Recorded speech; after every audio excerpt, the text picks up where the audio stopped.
sit taller? I can sit taller. I'm not. I never sit tall because I'm short. No. Here we go.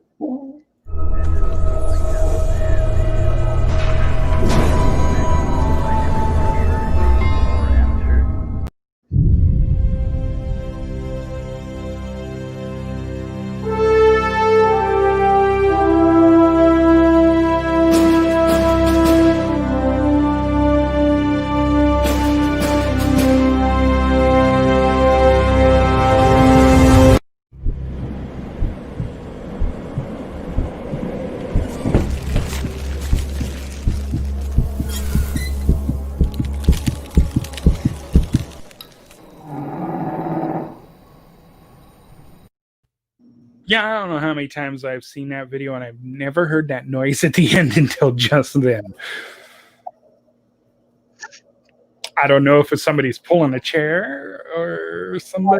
Squeaky chair. This is my first time ever on your show, so I don't know anything about this. Oh, Yes. For those who don't know, we have Professor Blurt Matuba on. Blurt Matuba. That's my maiden name. So my friends call me Swanky Yum Yums. You can Swanky Yum Yums. Okay. Can we just call you Swank for short? Oh, you can. Only you. Special. Only you. I might switch chairs sometimes during the show. Oh, okay.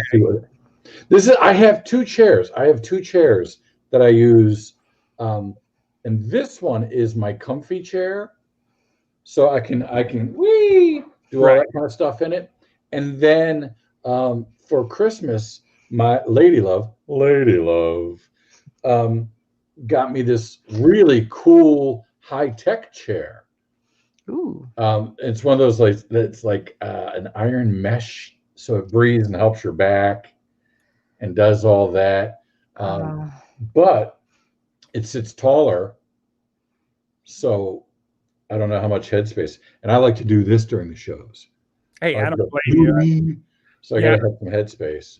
Well, I'm kind of lean back today. We've been doing a lot of baking in the last few days, and I think I accidentally officially became a bakery because I actually have somebody wanting to sell a bunch of our sweets. And they asked me prices. And I'm like, well, I didn't know. Do you know? Okay, look, check. Can I give you a hint real quick? Go for it. Can I give you a hint? As far as setting prices, I do this with my books. I sell my books for usually like $10,000, if not more. Right. Because I figure that way I only have to sell one. That's it. Yeah. You're right. So do the same with your cookies. That way you only really have to sell one cookie. It takes a lot of pressure off of you. I'd say that is true. It's almost scary to know. I went and looked up the price of sugar cookies, a dozen sugar cookies. Oh my God, aren't they expensive? $50 for 12 cookies. I'm like, what? It's sugar and something to hold the sugar together. I know. And I'm like, this makes no sense. So no, I am not going to charge those kind of prices. No way. And he talked to somebody who knows somebody. And he can get this done. Yeah. $50 for 12. If I know my math correctly, that's like $17.50 a cookie. Just about, yeah. Now, what else is in them? Actually, I have somebody did a chart for them, and it's about a 5-inch cookie, and they're like $4 something a cookie. I'm like, I'm going to lower this so I can show off more of my shirt. There. I never fickle. Huh?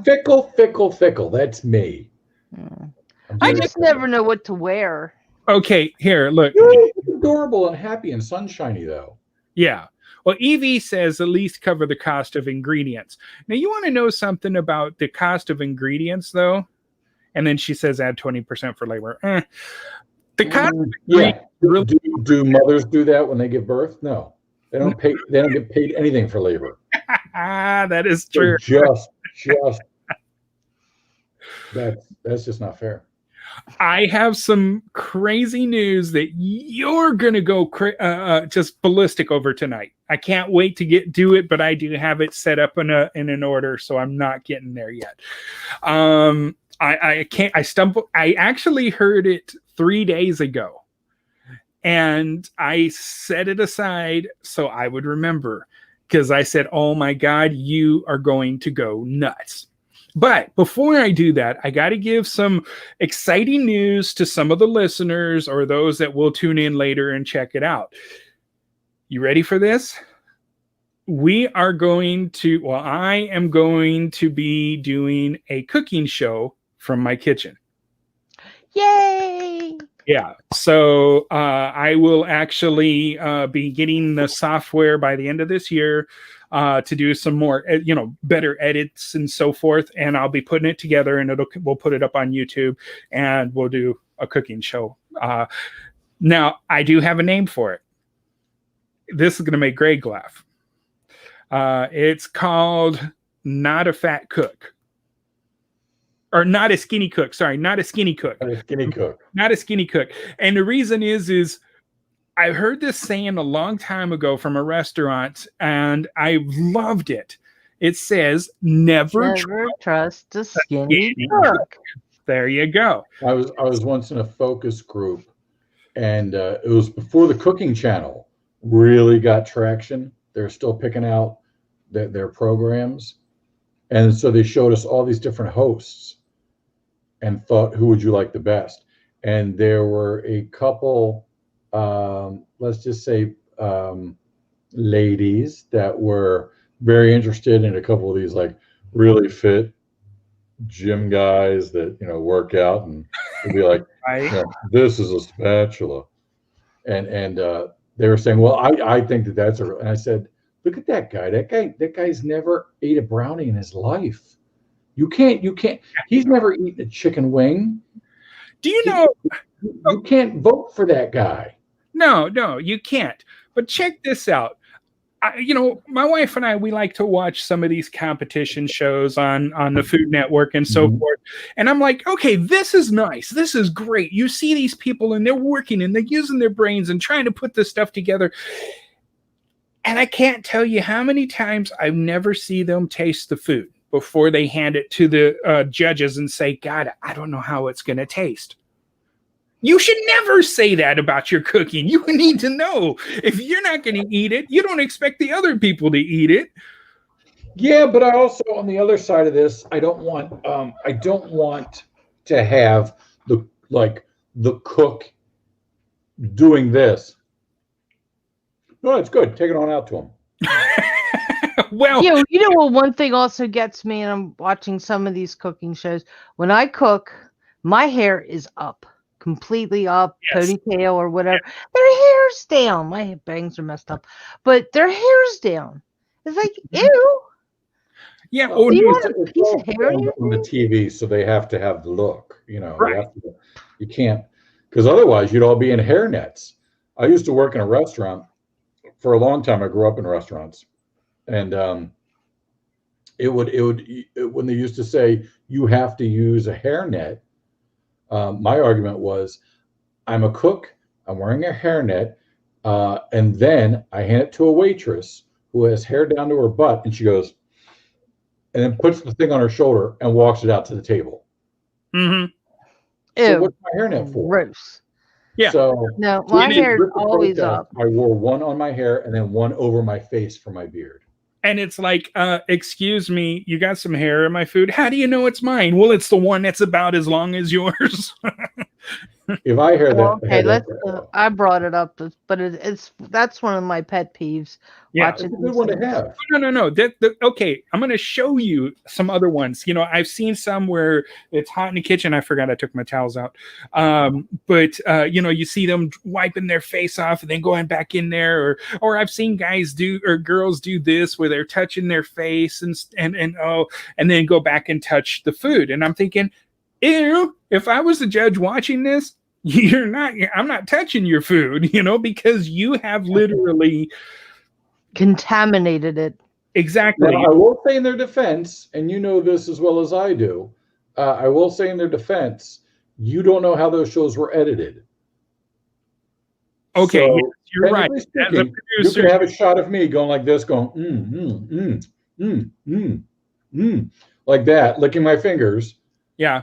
and then you miss the shot where I'm not even touching the food, and then I wash my hands, scrub it down, and then I do the food or whatever. They're just cutting right to the judges going. Mm-hmm. So you don't know. But at the same time, God, it's if you've ever been any kind of a cook or anything like that, all the habits.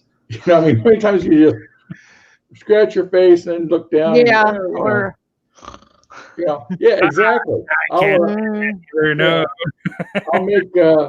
make my boys' lunches, or like their breakfast, and there's so many times I catch myself just from being an old cook and working in restaurants where you go, oh no, can't do that. Yeah, and you got to wash the hands. And then I realized it's my DNA, and they have my DNA. I made them, so I just rub my elbows in their food and everything. I don't care. Oh no! That's when you go in and you start working shirtless and everything, and just Oh, that's the dream. That's the dream. Yeah. I'm not eating at your houses, guys. I'm sorry. Yeah. Oh no. It has nothing to do with the That's why cooking. my hands look like they do. I'm always watching them, and they're terrible. I have a hand sanitizer in the office. I have it. Well, I had it in the kitchen. My wife moved it, but we do have it in the bathroom as well. So after you wash, and dry, you can sanitize your hands. So you can, we're pretty careful here. And but that's the thing is it's not because of all this stuff that's happened this year. It's the way my parents raised me. Yeah, you have to have good hygiene, especially when you're cooking. I don't know when you cook meat, chicken, steak, or whatever. Do you wash it off before you cook it? I've heard of people doing that, but I do that. My parents did it. That's the way I was taught. They're talking about spreading germs all over that, but I don't know who's been touching that steak or that chicken. I'm gonna wash it off. And it sits there in chicken juice or. Yeah, but okay. See, we learn about this. So wait a minute. So just to make sure I got this clear, so I won't mess up next time. You're saying you cook the chicken? No, say it again. Forget even washing it. You say that then you cook the chicken. You just don't. After I wash it, I cook it. That's the part I forget. Okay. Cook the thing. Cook the chicken. Same mistakes. Yeah, same mistakes. Cook the steak. Okay. Cook the steak, ham. Ham. Ham. Do you have to do this with all the meats? You cook bacon? No, I don't do it with like cube bacon? steak, because cube steak or ground beef, you can't wash that. So I don't care about the washing. This cooking concept is very interesting to me. Okay, I got some news that I know Annie's going to go crazy over. I want to make sure I put this in there so you can kind of see it. But a 1994 movie that was not so great in the box office, but actually, believe it or not, 93, but actually now has become a cult classic for Halloween, has been signed up for movie number 2. I've got Hocus Pocus, but I've never watched it. Well, here's what's really cool about it. When this article came out, they had actually stated that they had no word from Bette Midler, Sarah Jessica Parker, or Kathy Najimy. I don't know how to say her name. Yeah. And they all three are stoked and said, we will jump on this. So the plan is they're going to film it and have all their, hopefully those three returning. And I don't know what the storyline is because nobody said it. Even the guy who wrote the first movie is on board to do this one, but it's not going to go to theaters. It's going to go to the Disney Plus thing. Yeah, a lot of those things are. Yeah. I mean, right now I think they're closing theaters again. Sadly, there is a lot they've already done that in Pennsylvania. Again, yeah.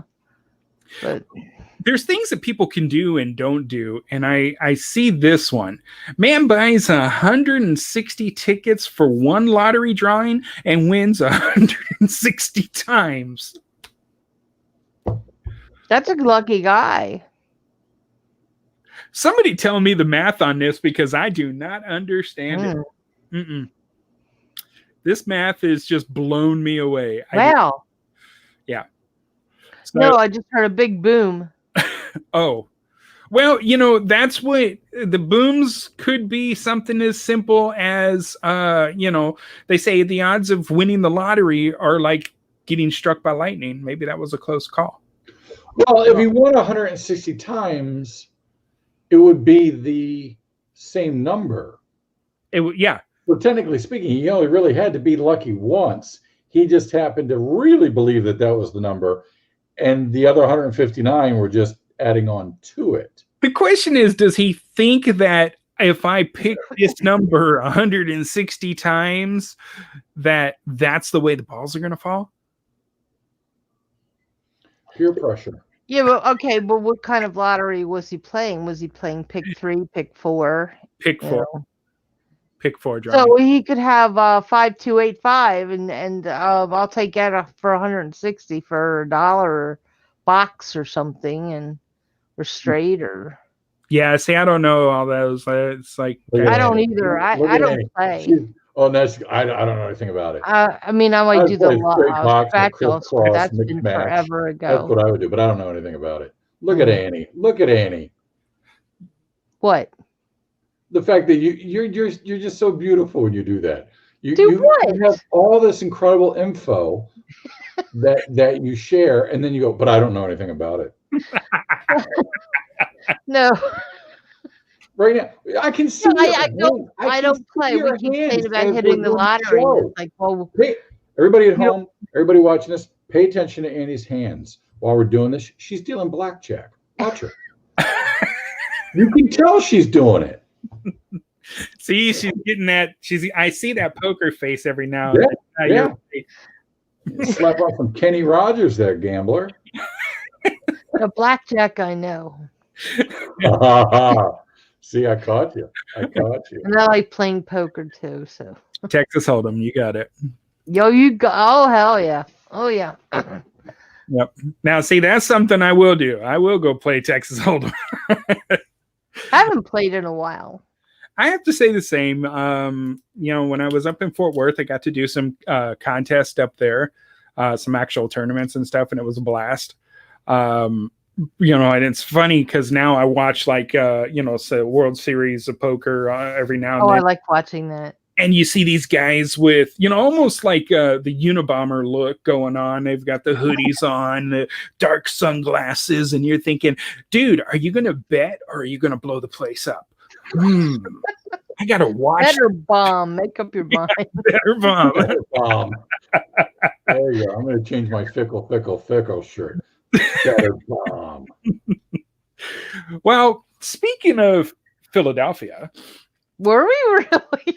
There goes Captain Segway again. No, he never even said Philadelphia. But I did come across this article and I had to throw it in there because it's something a little cute. So basically, loose pig rescued while running loose in Philadelphia. Yeah. Greg, is this family? I think so. Where pig? Well, what's he wearing? I don't know. But I thought this was kind of cool. You get these crazy articles. No, this is a real article. This it's not like the Weekly World News or something. Yeah, it's not depressing stuff. This is something that makes you kind of, I'll take them. Yeah. I like the other story off to the side. Portable toilet sings Christmas carols. Oh, I'm so glad you mentioned that. Oh, God. It set a Guinness World Book of Records. The best looking house in town, Russ.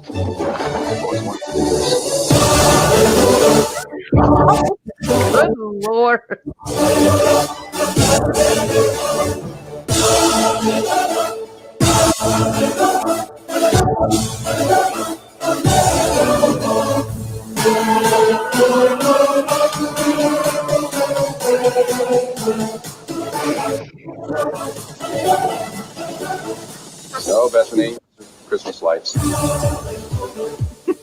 What was it? Was that like a spotter pot thing, or do you actually sit on it? Was it a Those are the actual stinkies. The toilets? The full-fledged Portable.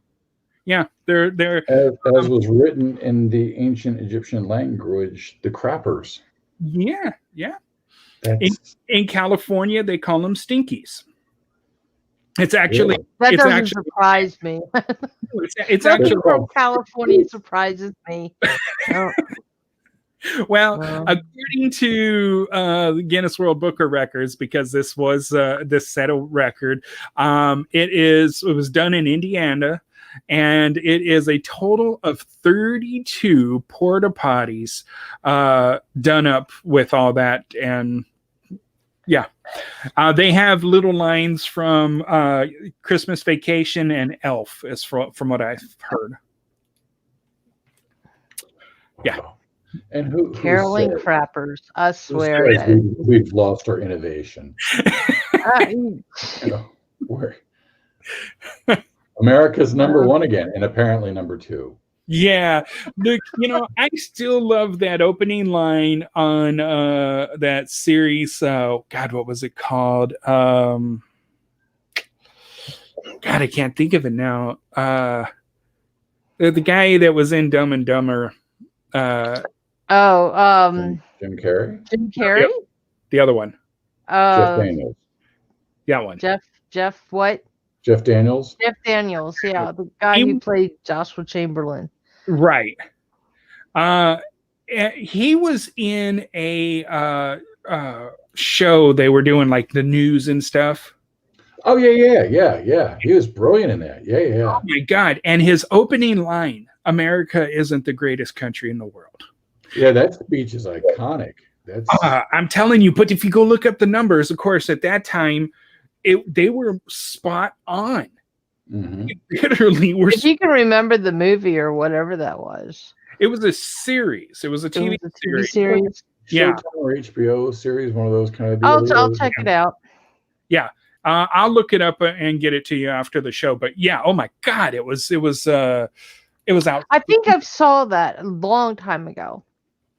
Yeah. It's probably about at least 10 years ago, Something like that. Yeah. Yeah. So yeah, it's nothing one of the newbies. It's a little ways back, but yeah, pretty good stuff. On the subject of TV series, can I gripe a little bit? Go for it. Well, no. Wait, I know your gripe. Oh. Is it the same gripe as every year? Probably. Hold that gripe. Well, I am sorry. I didn't know you hear it last year, so I'm all ears, sweetie. You will get to hear it. I promise you. You will get to hear it. I got to do this one, and then it brings it into his. Oh, are you talking the holiday one? Yeah. Yeah, no, that one. You know what? I gave up on that one. Oh, but you're going to love the story I have for you on that one. Okay, go ahead with that gripe then. Yeah. No, I've given up on that one. I'll tell you why. I had that griping all over the place, even back when I was a stand-up. Right. So 80s into the 90s.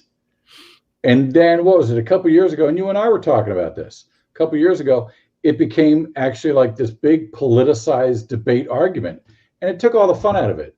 Yeah. So I stopped even thinking about it. So tell me about your gripe. We want to know. Let's hear this gripe. The other one?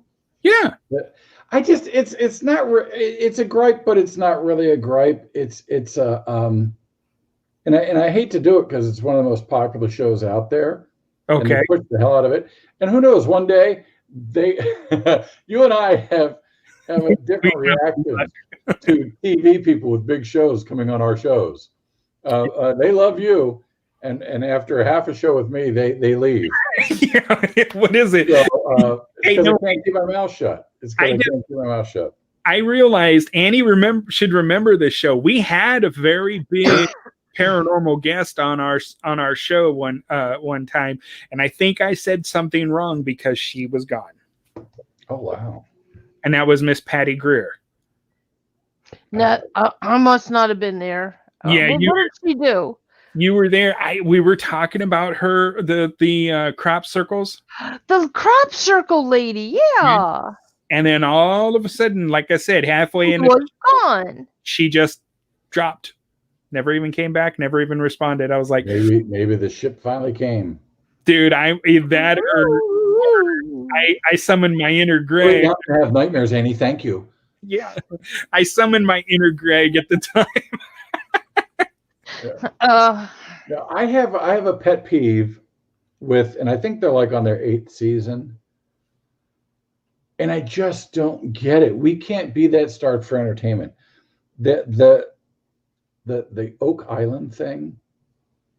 Oak Island, never heard of it. The Curse of Oak Island, or the Hunt for the Treasure on the Oak Island. No, never heard of it. I couldn't even watch a full episode of that.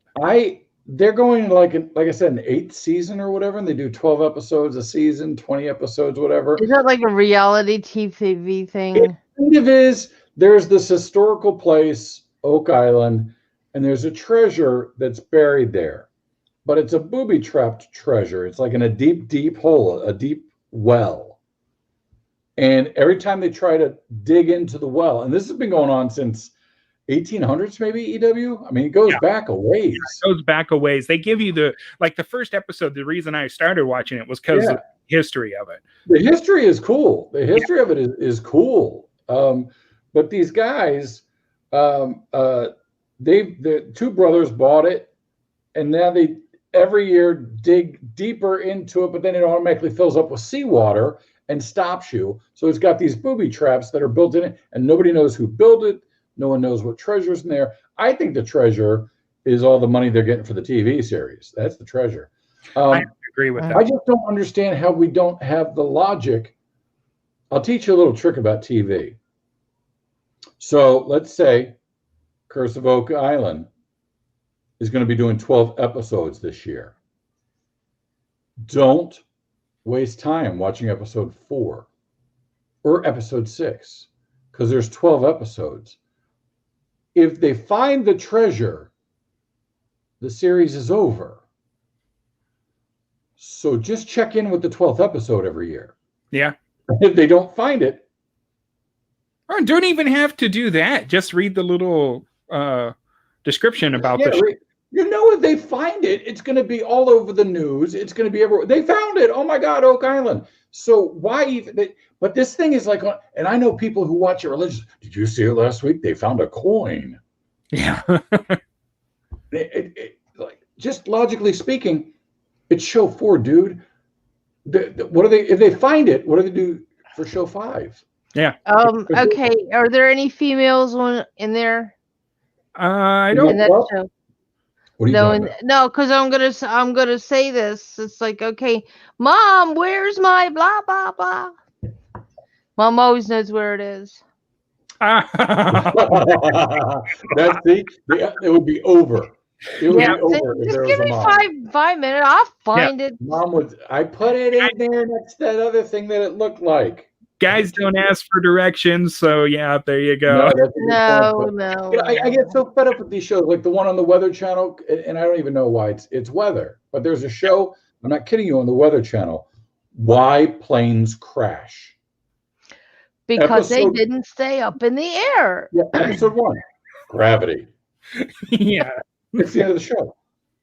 Because no matter what else we talk about, the reason why it crashed is still gravity. Dude, okay, I think they still have it on the air too. It's 1,001 Ways to Die. I love that show. That is just the craziest show. I don't even know. Drinking game. I don't even know how many episodes they're in, but like I think they did like 3 or 4 ways to die in each episode. It's like, do we need to do some math here? Have we hit 1,001 plus now, or?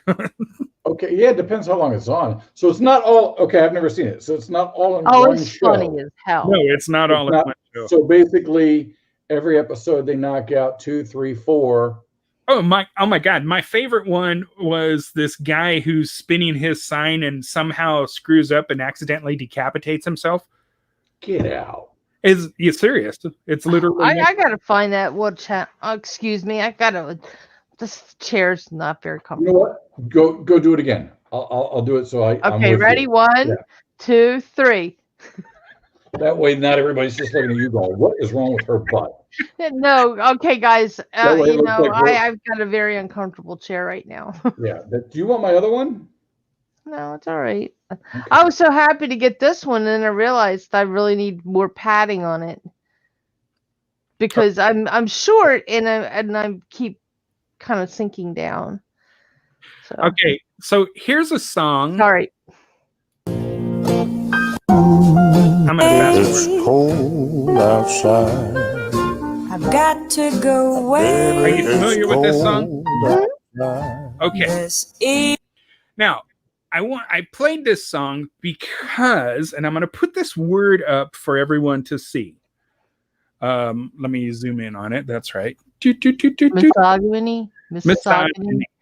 Oh, for crying out loud. Okay, now there's a reason I'm putting this up, and I want you to look at the definition as best as you can. It says dislike of, contempt for, or ingrained prejudice against women. Okay, that's what it says. Believe it or not, this song was banned on a Cleveland radio station. They were doing that last year or something. Yeah, they've been doing it off and on.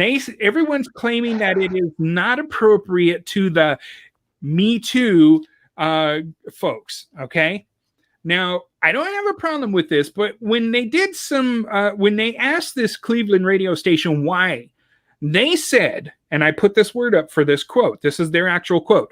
They say it is against consent and is a clear testament to misogyny in America. Can we? Oh yeah, that was the word of the month club, or Yeah. Let's look at this word again. Oh, Dislike of. That's the very first thing of definition for misogyny. Now, do we hear any ingrained prejudice against women in the song? No. The dude wants her to stay because they like each other. Maybe he likes her more than she likes him. That happens. Right. But he's not saying, because let's be honest, if he was really misogynistic and didn't like her, she'd say, holy crap, it's cold outside. There's 50 feet of snow. And he'd go, you gotta go. Exactly. I don't like you. I'm telling you, everybody's going to be bitching about something. Yep. It's good. And this it's like what is it? Male toxicity or something? Toxic male. Yeah. Yeah, the toxic. Jeez, guys, get over yourselves, really. Okay. Well, bringing that thing in. Okay, so Greg's pet peeve for God, I don't know how long now, for a Christmas classic from 1964, I believe. Let me see if I can find the date on that. Oh, was it the Santa with the Martians or? No, Rudolph the Red-Nosed Reindeer. Santa's Martians. When did that happen? I know, right? I want to know that movie. Any? You always hold out on me. I'm telling you. Blackjack dealer. I'm sorry. Anyway, so Martians. believe it or not, again, this year, activists want to ban Rudolph movie from Christmas this year. Now, If you don't like it, don't watch it. Well, It's that simple. Here's the thing, though. Sorry. It's a children's movie, and people believe that it has a great deal of bullying. It does. Which it does. Okay. It does. But see, in the movie, Rudolph finds a support group. Okay? Think about it. He does. He finds a support group. And it's not really going with the words of the song. Let me say one thing on Rudolph, though. That this was discussed when I was in high school. So this was before. This had to be like 73, 74. They were talking about that in civic or social studies class. Mm-hmm. So it's been bopped around for so long. But, guys, if you don't like something, just don't turn it on. Okay, but look, listen to the song. one foggy Christmas Eve, Santa came to say, and he goes and helps Santa. I mean, everybody cheered for him after that. Rudolph could have said, wait, think about it. Rudolph could have said, screw on, Shove it. and I'm done. Stuff it, Santa. Right? But he didn't do that. He said, yeah, I'll save the day. Yeah. You know, that's what he did. So that excuses Santa's behavior? Honestly, it just makes Rudolph a bigger person. Yeah. Well, it did make Rudolph a bigger, better person. It's not called Santa the Red-Nosed Reindeer. That's right. Right. If Santa had a red nose, he'd be hitting the eggnog or something. Santa in that, if you watch that show, Santa in that show is quite the ass. He is. If and you and I have talked about this before, EW. This dude, the first time you see Santa is when Rudolph is little, and he comes into. Was it Donner? Is his dad? I can't remember.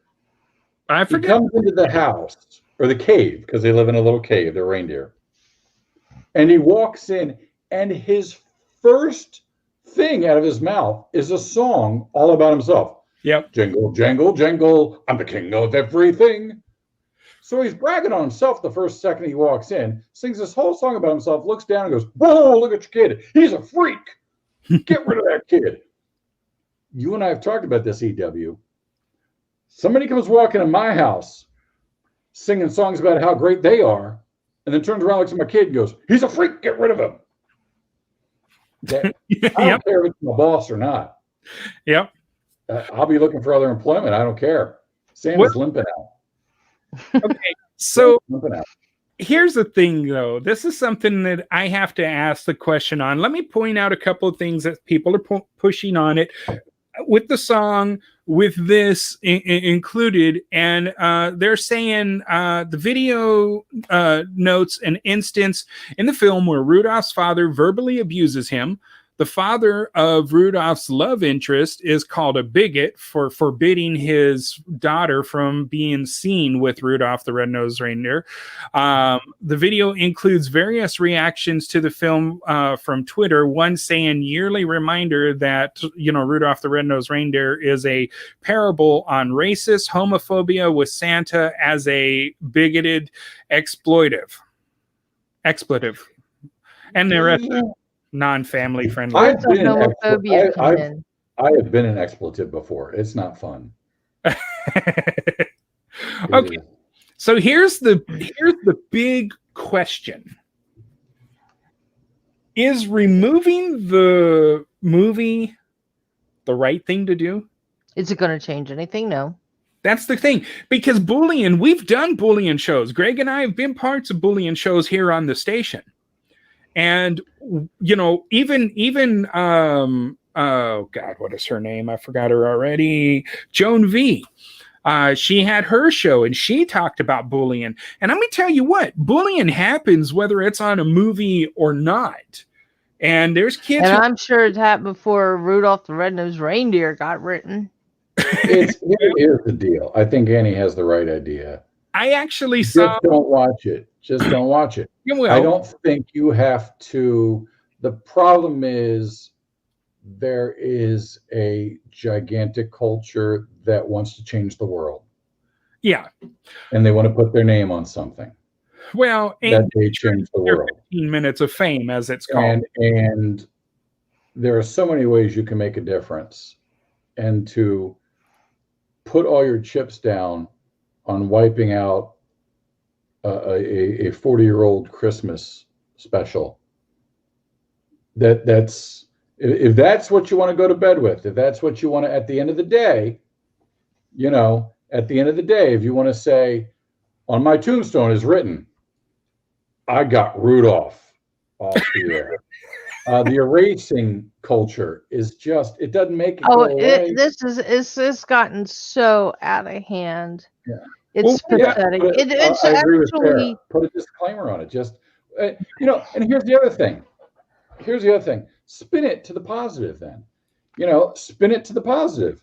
What I do with my boys, we'll watch Rudolph, but I'll tell them, here's what you're going to see. Here's what happens. See if you can pick out the spots. We'll talk about it afterwards. And it's fun because you get to hear them say things like, oh, yeah, that happened to me at school. So they can identify with it.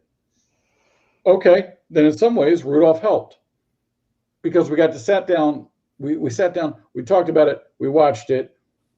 Use it as a fun how-to film, And like you pointed out, Rudolph still came through in the end. Yeah, so Rudolph was the bigger person. Yeah, I mean, Rudolph cool. I'm just using it that way, but there is some good and negative to any program we watch. I mean, seriously, let's think about it. Let's take a great TV show like Criminal Minds, who introduces a section of the FBI, which is the BAU, Behavioral Analysis Unit. It's a real place in the FBI. Okay, so we're spotlighting what they do in this show, but if we were to be these so-called naysayers that going around and saying we need to pull everything off TV, then we need to pull this off too, because this shows us how you can almost get away with murder. Okay, well, look at The Walking Dead. The people were complaining, oh my God, my child was terrorized. This is a horrible show. It should be taken off the air. There is a disclaimer at the beginning saying the violent content, viewer discretion advised. The other part is, why the hell are you letting your little kids see that kind of stuff too? Exactly. You should not, they have a rating on these things, and which makes me laugh because my wife watches Little House on the Prairie. She likes watching the old shows over and over. Mm-hmm. But when she's watching Little House on the Prairie, there's a little thing up at the top that says PG, and then it says violence and something else. And I'm like, honey, when did Little House on the Prairie become fear? Here's another one that they put up there. Fear. Smoking. Yeah. Okay. Fear. Mm-hmm. Well, you're going to have fear. Let me throw this at you as far as the Rudolph thing. So let's say I bust my ass to get Rudolph taken off the air forever. Right. That's my life's agenda, and I've done it. And like I said, I was complaining about it in the 80s and the 90s in my stand-up act and stuff. Having fun with it, not the political agenda that's out there now. But let's say it succeeds and you take it off. Now, also in Rudolph are the Island of Misfit Toys, which is a great, wonderful story. Right. Though I don't know what the heck the deal is with Sally. And they tried to retrofit it later. A choo-choo with square wheels, okay, that can be fixed. A Charlie in the Box, everybody gets their name changed. You can change your name. Mine's Blurt Matuba. I want to be, Swanky. That's an easy fix. So these people have problems that are misfits. They're all easy fixes. But then there's Sally. She's the rag doll. They never say what's wrong with Sally. I noticed that. Why? There's nothing. I don't know. I DVR'd it. I'll watch it again. I'll probably. Yeah. So, but in the bigger case, the misfits wind up being great. They find homes. They're all taken. And then there's Bumbles. Isn't that the one with Bumbles Bounce? Bumbles Bounce. And the guy falls off the mountain and bounces back up and whatever. Yukon Smith or whatever his name is. And then there's the Abominable Snowman, who everybody was afraid of. And then he turns into a good guy at the end and helps everybody. So I'm the person who just banned Rudolph, right? Because it's about bad bullies. Am I not also a bully? Because I just wiped out the Island of Misfit Kids and the Abominable Snowman and Bumbles Who Bounce. I'm the bully who just erased them from history. Yeah. That's a very, very, yeah. I agree. It's a Raggedy Ann doll. Look, Evie is asking, she said she had button eyes, didn't she? It's a Raggedy Ann doll. And my thing is if there was any, but see, this is 64, so couldn't have been the case. If there was anything like that, we'd go to the paranormal side of stuff and say, oh, it could be like Annabelle. But no, she wasn't Annabelle. Said later in a statement, because people started picking up, what the hell's wrong with Sally? What's wrong with her? Did she kill some people we didn't know about? Are there some holes on Misfit Island that or just covered up hastily? You know, she got a temper.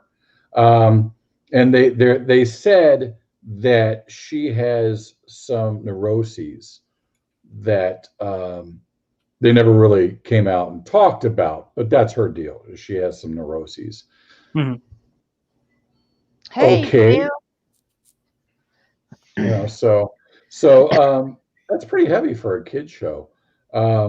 Yeah, but the kids wouldn't understand that. I mean, why put the adult thinking into a kid's show? Let people enjoy stuff. Why do they always have to make something politicized or find some kind of meaning behind it? Just sit there and enjoy the damn thing. Explain to me one thing. Why did they pull the Charlie Brown stuff? Oh, because Apple bought it. Money. Okay, yes, so because they put it on PBS. They said nobody else could play it. Yes, the company that bought it put it only on their outlet, and when everyone said, "Wait, it's come on every year," they said, "Not now. You can pay for it and watch it over here."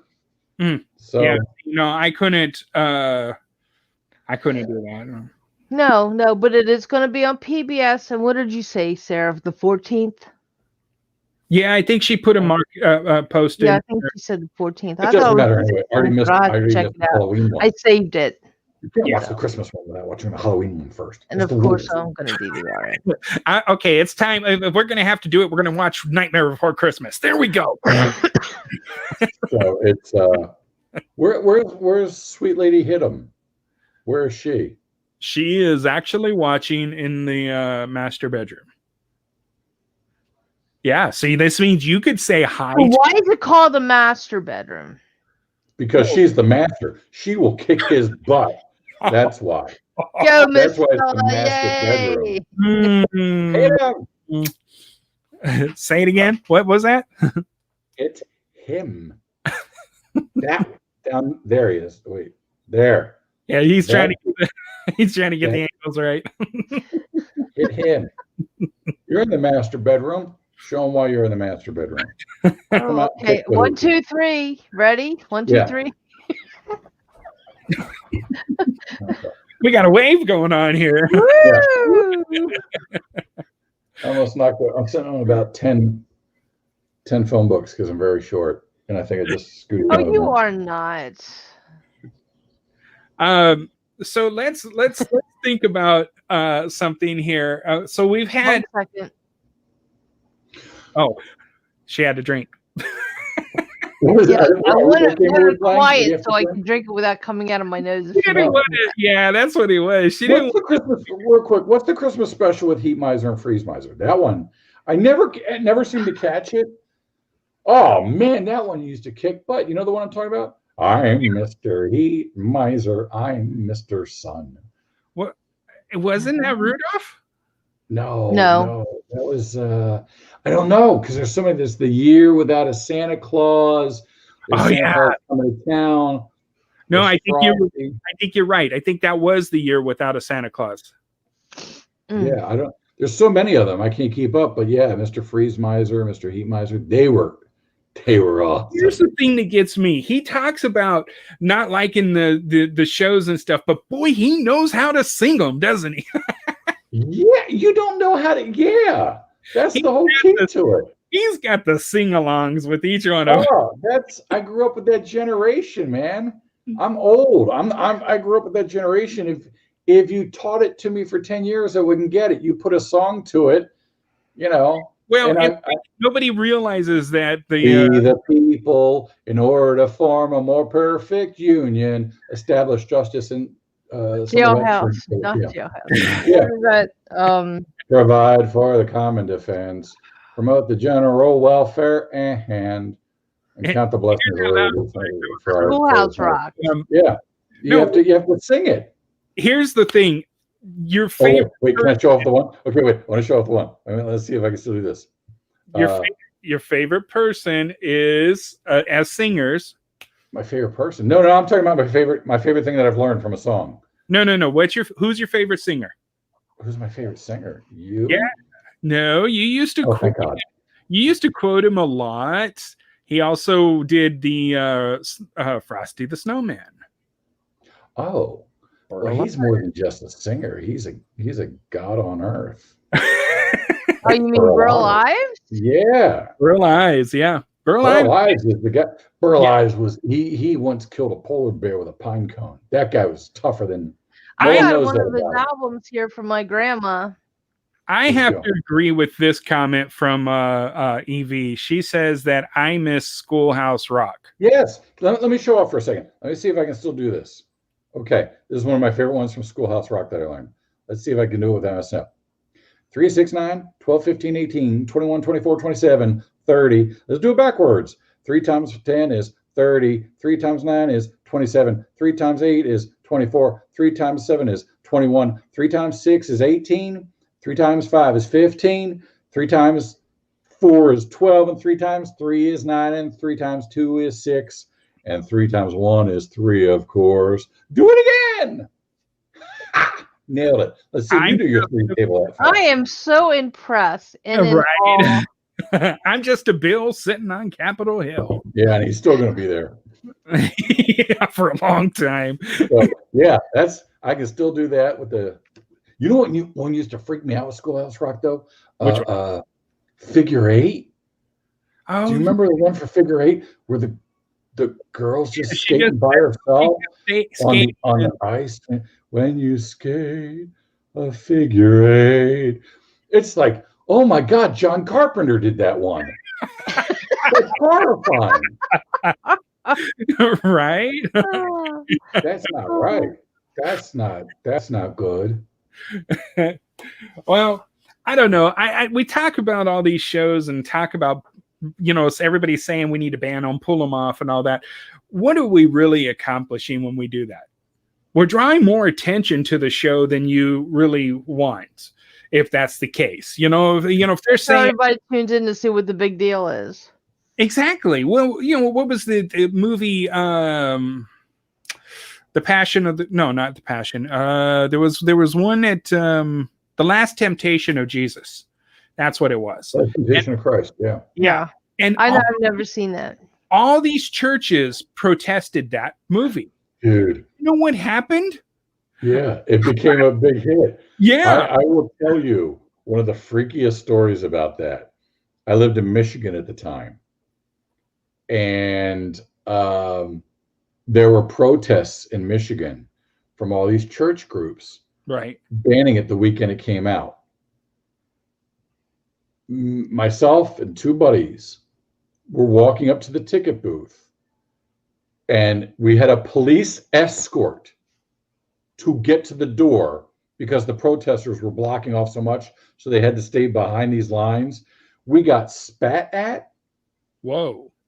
People were flipping us off. These are all beautiful Christian people, throwing like popcorn and stuff, whatever, just pelting us with stuff. And I get to the ticket counter, and behind the dude at the ticket sales was a giant cutout of the Pinhead, right, from Hellraiser. And they're yelling and screaming at me. And he goes, "Here to see The Last Temptation of Christ." And I said, "I do not want to offend anybody. May I have a ticket to Hellraiser?" And I saw Hellraiser instead because I didn't want to offend any Christians. And then when I came out, I saw one of the most surreal things. This is weird, man. I wish it was back in the days where you had phones. You just take cameras, pictures of everything. There were people that were losing their so much expletives, so much. I will never forget, there was how they'd had the old hollow plastic figurines. They're about 4 feet high. Yeah. The one you put the light underneath and it glows. So they do it like for manger scenes and stuff like that and whatever. There was a plastic figurine of the Virgin Mary illuminated in the parking lot on top of a beat up station wagon, plugged into the car battery so that the light would work. Okay. And about 5 or 6 people crying on their knees, praying to the Virgin Mary on top of the station wagon to end this movie. But the That's movie, awesome. that's, you know, the crazy part is this is a movie that hasn't ended. I mean, they still have it's selling on DVD over and over, and you It's know, on one of the premium channels this month. But I've never seen it. I have no desire to see it. Sorry. Look, I was told you have, you know, it's your discretion. It's up to you. It's your choice what you want to do.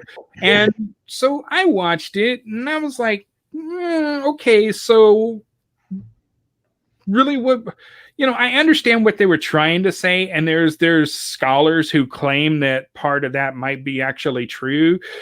And, you know, we have the Bible, we have the Dead Sea Scrolls, which say a whole different story. So, you know, it's just everybody's interpretation. It's like, I'll give you a great example. I'm gonna teach you something about this that a lot of people don't understand. You ready? You're ready? Okay. This one had my doodles. Hold on. Oh, new page. Okay, yeah, you might need more paper. And my notes about cook meat. Oh, yeah. Oh, yes. After washing it, I do not know what I would do without Annie in my life. I'm telling you. I don't know either.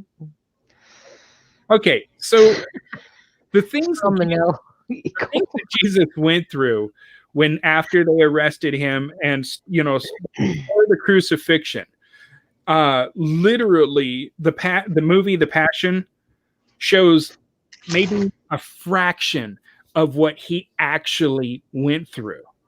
He was beaten beyond recognition. So when they brought him out another time, Pilate had to say who it was because they couldn't recognize him. That's how bad he was beaten. And so Pilate's like, this is your, you know, savior. This is Jesus. And or do you want this guy?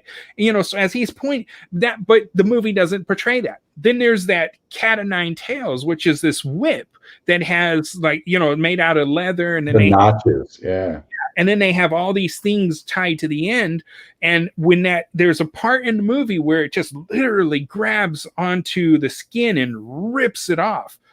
That's the only part they showed. But you need to understand, this guy was lashed with it so much that they said they could actually see bone. And so you freak, you just kind of, everybody went to go see this movie. And people came out, even grown men came out with tears in their eyes. Well, I think you have 2 movies going there, because that's Passion. And that's the one Mel Gibson did. Yes, that's the one. And that was the one that was really hard to watch and really fierce. Yes. And that just dealt with the smaller part leading up to the crucifixion, where The Last Temptation of Christ was more about a bigger history. I will tell you, as far as The Last Temptation of Christ, as a movie, it's beautifully shot. Scorsese did it. Incredibly well acted. You choose Willem Dafoe as Jesus. What a cool choice. I mean, we have a mental picture in our head about Jesus, and you pick Willem Dafoe. Okay. Behind the scenes of The Passion, what's his name? I had him in my head right now. Gilbert Godfrey. No, the guy who played Jesus in The Passion. He's a what's his name? James Carvell or something like that? Something Carvell. Yep. Yeah, JC. He actually said on an interview, you know, hey, it's kind of crazy. My name's JC too, you know, in a sense. But when he's actually put up 2 times, when he's put up on the cross, he got struck by lightning. And I'm like, dude, the first one wasn't enough to say, we ain't doing a second take. And no one yelled out, cue the lightning. Yeah. It just happened? Nope. So, but I mean, these are things that people, they're out there. Now, I don't think we'll ever see The Passion make it to primetime TV, as this is our Easter show for this year. No. It's pretty fierce, pretty difficult to watch. Last Temptation of Christ raised a lot of questions before its time that you see on the History Channel now all the time. Ancient Aliens touch on it. It introduced a lot of things, 20, 25 years ago, that, Mary Magdalene might have been the wife of Jesus. From the Gospel of Judas, Judas was actually the good guy in the deal. It just over time got spun that he was the traitor. Now, wait, you're going to listen to a guy who has a pineapple on his head? You said Ancient Aliens. Isn't that the one you call Pineapple? Oh, Pineapple Head. Yeah. He didn't have a pineapple on his head. His head is the pineapple. Oh, talking people. Okay. I'm talking pineapple. Yeah, you could say that. No, but I'm just saying everybody, remember a couple years ago, it was Da Vinci Code. Yeah. Tom Hanks in the Da Vinci Code. The whole crux of that was already in The Last Temptation of Christ. Yeah, and everybody praised that and was throwing awards at it. And Tom Hanks is incredibly cool, and he solved the problem. And at the end, everyone cheered because we found out Mary Magdalene was indeed married to Jesus, and they got the proof, and it's great. And the dude who wrote it became a billionaire, famous writer. So much that was like 25 years after The Last Temptation of Christ, which got hung out to dry, and people were praying to a plastic Virgin Mary on top of a station wagon. He says gravity-defying hair for pineapple. Oh, That was a lazy one. I'm sorry, Annie. There's one thing I gotta do. I don't know. I hope I don't lose you. Hold on a minute. I'm gonna wait here. Hang on. I want to check something out. So, and there were subtle things in The Last Temptation of Christ that, which I saw after Hellraiser because I came back. But he went to Hellraiser first. Yeah, I went to Hellraizer because they don't want to offend anybody. Then I need some salvation here. There are some things that were I thought were clever in Last Temptation of Christ. A lot of it I thought was kind of like, it has an agenda. It wants to shake the basket. You know what I mean? Yeah, and pretty much that's all that is. That's all it is. It's just somebody doing that. And the thing, but the point of it was the protest was so much that it drove people to it. Made it even more famous. I think the movie would have probably fizzled out. Who wants to go see him? Who watches religious movies really in a big theater anyway? Because you just kind of, if you want to see robots blowing up. There are no robots. If you see an arm come in here and hit me, yes. Where is it, Stella? It means that she listened to you. She's just looking at me. She just gave me. She didn't listen to me. No, I think. You want to really impress me, Miss Master Bedroom? Hit him with lightning. Twice. Yeah, no, I already. I don't remember anything now. What's? Come on. What is back up? The one there were subtle things. The biggest angry point with movies like The Last Temptation of Christ, which has been a long time religious debate anyway. Texas, y'all. There it is. There it is. I'm very excited the fact that you guys are going to secede soon. I'm so excited for you guys. Yeah, we're moving there next week. About that before the show. But now I have to pay more for postage. So it's a good and it's bad. Really, is that going to be? See, here's my question. They're going to do that if Texas seceded. Let's pretend they did. Okay, if Texas seceded, would it be like DC? Because no. DC is not a state. No, it's still it's American district. territory. Okay, so we could become the District of Texas? No, if you're out, you're out. You would be the country of Texas. I don't mind being a country. Yeah, but Big enough. I will bust your chops on this one. Texas tries to secede every couple years, and then the second you guys get hit with a hurricane, send us federal assistance. Well, if you really look at the most active hurricane season this year, believe it or not, man, 2020 came in with all kinds of crap, didn't it? Oh my God. Most active hurricane season, and here's Texas. Oh my God. And poor Louisiana's like, save us, we're drowning. I had the great and powerful Kalila Smith on the Funky Werepig show, and she was my interview for my Halloween show, because she's just the excellent, best guest ever. She is like the goddess of New Orleans. Nothing spooky happens in New Orleans unless you go through Kalila. She's amazing. So I got her to be on the show. Right. And I usually like to, with the bigger Werepig shows, we do smaller shows throughout the month. But then our big show, our Barnyard Bash at the end of every month, is like an hour-long show. And so with that, I try to get the pieces together a little earlier to give me some time to edit together the big monster. It took me forever to get Kalila on the show because I think it was like 3 hurricanes in a row. The woman had no power. She barely, every time we'd go, okay, next Monday, let's record the interview. And you look at the weather, boom, knocked out again. Yep. It was, like trade them and collect them with your friends. Oh, I got Hurricane Ivan. Oh, I got Hurricane Jim. Well, cool, collect, like Pokemon. Got to catch them all. Yeah, well, they were catching all the hurricanes. Jesus. People are crazy. Yeah. No, I couldn't. I know they were saying there was another one out in the Atlantic a couple of weeks ago, and towards the end of hurricane season, and they're like, "We're hoping there's no more." Yeah, I bet. Yep. But yeah, no, look, 2020 has been probably the most stressful year for everyone. I've learned more things today that has put more problems in people's lives, because more people are losing their jobs, and I'm not going to blame, well, I can blame anyone.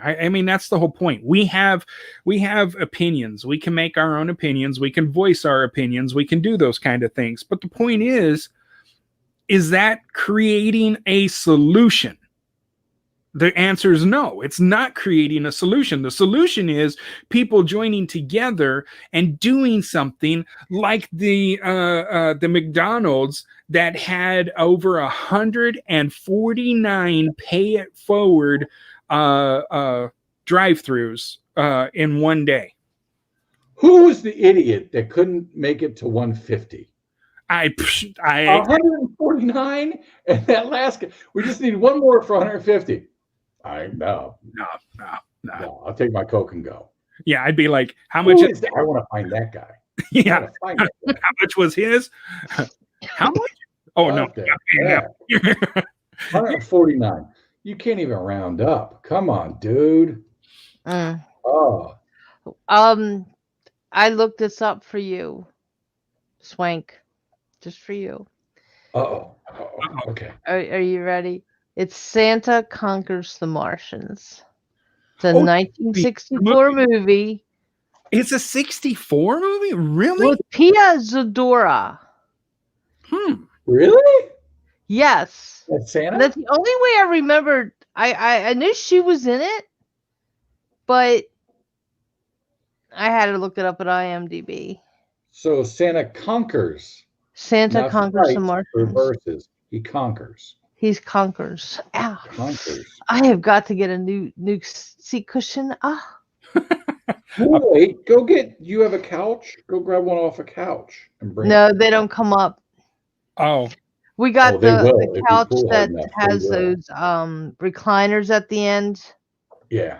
And when we You were had looking at, oh scissors? God, this is going to be great. But I got really stupid cats who would decide to run under it.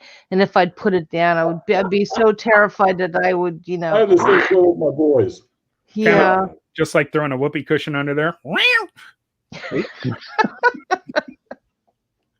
best part is when you time it correctly, and they're running in front of it. If you pull the side level, it'll go. It's like, cats in Hey, that's a good trade. idea. And then go on the fan, and we Yeah, turn the cat fan on. The cat catapult. Yeah, try it. It's fun. The things you discover during lockdown are great. Yeah, kitty, kitty, kitty. Well, somebody mentioned something earlier today that kind of made me think here. I heard something about it's not global warming, why we seem a little warmer this time of year. It's because there's less pollution in the air right now. You know, and that's kind of somewhat true. You think about all the lockdowns everybody's been going through. Yeah, pollution's way less. But wouldn't that kind of be clearing things up and creating more of a chill? All right. I don't. I need my the cloud cover. You mean? I would think. Do you have Stephanie Osborne or whatever her name is on speed dial? No, I don't have her on speed dial. Get her on speed dial. You have to have her on speed dial. She is the most brilliant person I've ever talked to, and she would break that down for you in 30 seconds and then hang up. Not even say goodbye. She'll just hang up. Yeah. Yeah. Her job. Click. Yeah. But I mean, it's not obviously not global warming. But I mean, if you think about it, go back to when we were kids and, you know, you would have 4 seasons. We knew what season was the season because it actually happened, you know, except for maybe in Texas, because Texas still only has 1 day of winter and the rest is summer. Yeah. It's like I lived in Florida for a while and I always wondered, winter is, and I hope I don't offend anyone in Florida. I always wondered why people in Florida, it took so long to get things done. It just took a while to get things done. Nobody really moved at a fast pace. And I finally figured it out. It's because every day is exactly the same. So when you grew up in the North, it's different. There's a change of seasons, and you know, oh my God, it's getting colder out. I better wrap this up because we're going to hit into the winter. We're going to do this. And when you get out of winter, you go, okay, it's springtime. I've got time to do this.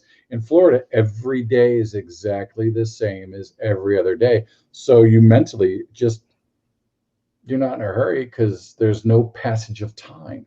Right, right. So, yeah, but when we were kids, man, you could. Yeah. Okay, the person who quoted that to made that quote about the no pollution said that he was making that up. He has no facts to back it up. Well, it kind of sounds like somebody. One of them there, Facebook scientists. Yeah, he's a Facebook scientist. I like them peoples. Yeah, it kind of reminds me of a book commercial that talks about getting scurvy. I fear your segue, sir. No. You should remember a book commercial talking about getting scurvy. All right, let me. I have 2. Hold. Here we go. Wait, I have 2 sons. I can't remember their names. You want me to remember this? Yes. Here we go. Ready? Hi, it's your old buddy, the artist formerly known as the Funky Werepig, or as I'm known today, inmate number 60039. So many people, well, 4, have asked me, hey, Werepig, what have you been doing since your retirement? Yeah. Boy, howdy. I've traveled across the country, I've taken up curling, and I lost a bet and had to swallow a kitten. But I think the coolest thing is I've learned how to read. I'm buying books by the truckload, and I have to tell you, I'm hooked on the Mick Callahan series.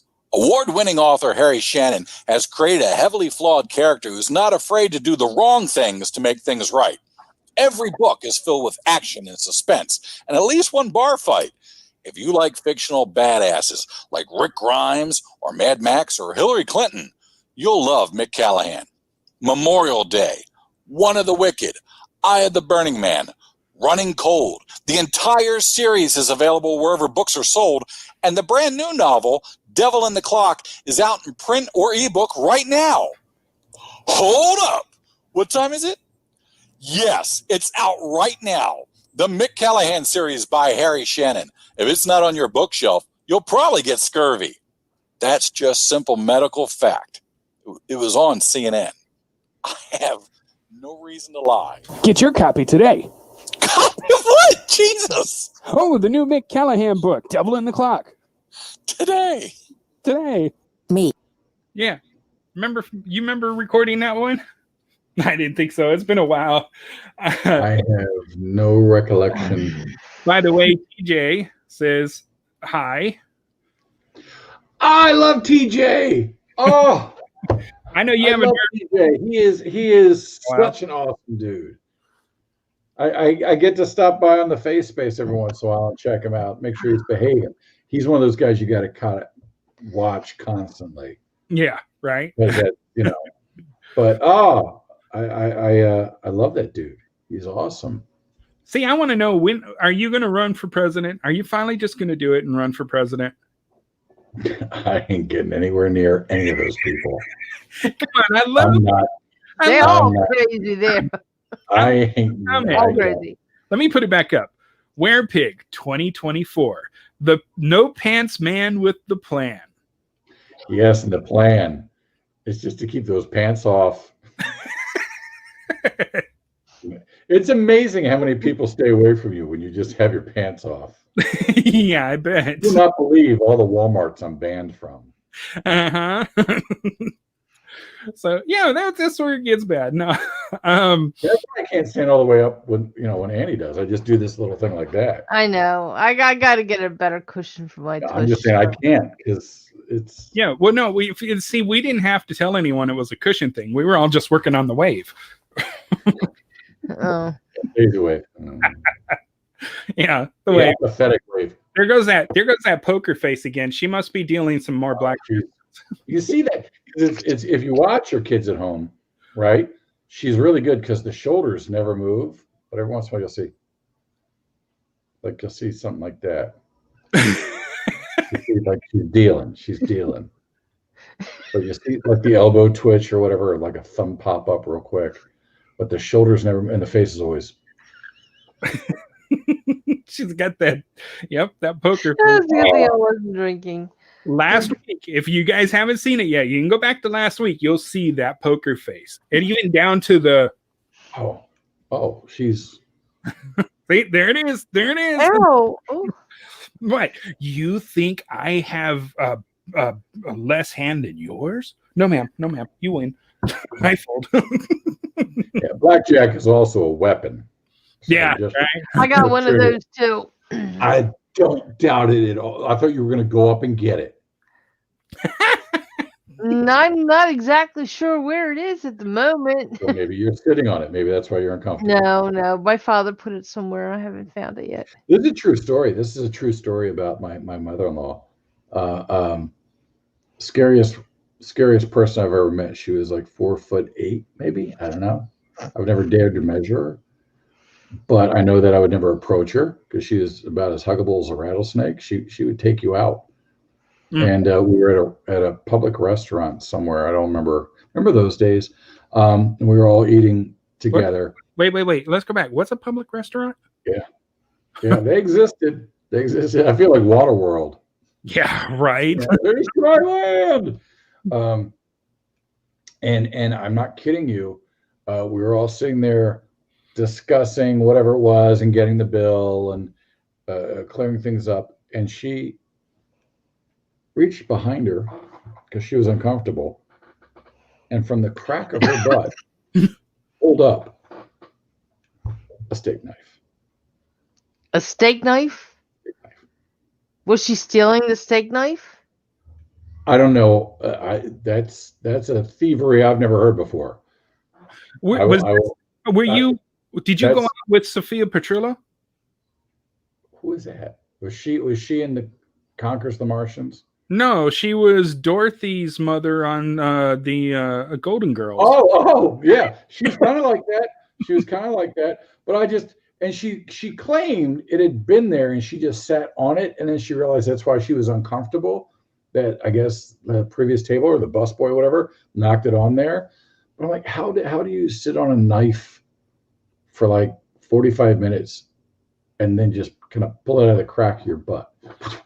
Right. Well, That's tough, man. See, it's like Annie. That's Annie tough. Yeah. Well, no, that was like my no, wife. honey, I ain't sitting on no knives. That was like my wife and I the other day. I told her. Let's see.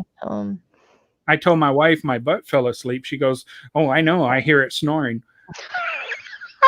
Now it'll be up all night. Yeah. Let's see. I do have a knitting needle. Oh, See? yeah. See? Let's see. Let's compare things. Ready? Let's compare things. Oh my God! Lots of scissors. Scissors will do the job. Scissors will do the job. I got this weapon. Oh, that is a weapon. Oh, those things are lovely. It's well, hang on a minute. I got all kinds of things in this room. You never know what you're gonna find. Oh,